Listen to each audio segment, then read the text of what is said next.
Hey guys, Panga here, and today I want to talk to you about the April Fool's level that I made on Mario Maker for 2017.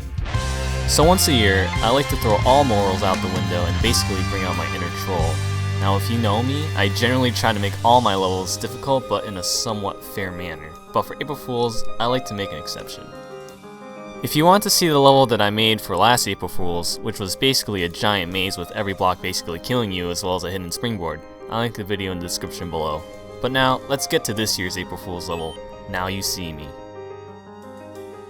The main idea behind this level is having to exhaust the entire time limit for a Koopa, which is located at the very top of the screen, to traverse through a long path so that you can use it for a shell jump to reach the goal point at the end of the level.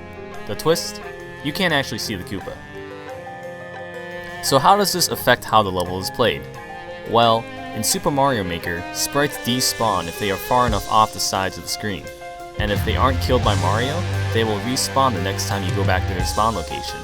Therefore, you have to keep the Koopa away from the sides of the screen while he goes back and forth through the level, and if you do not, he will despawn and be located back at the beginning of his path and the level. So what looks like pointless stopping and moving forward is actually manipulating when and how much the screen scrolls.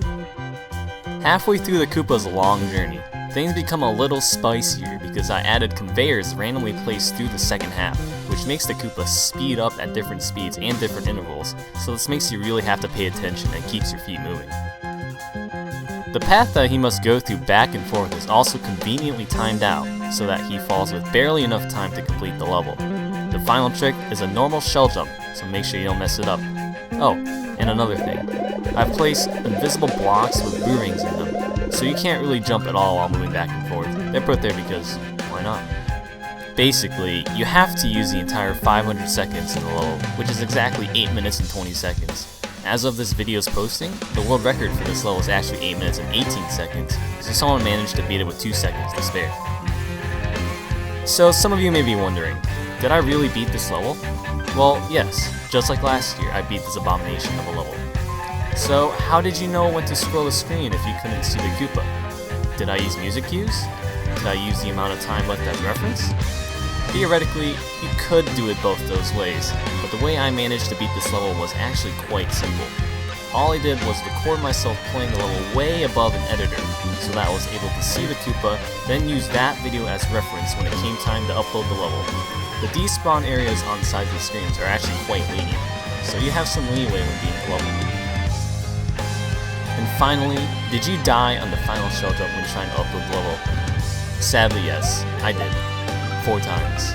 Which means it basically took me almost an hour just to beat the level.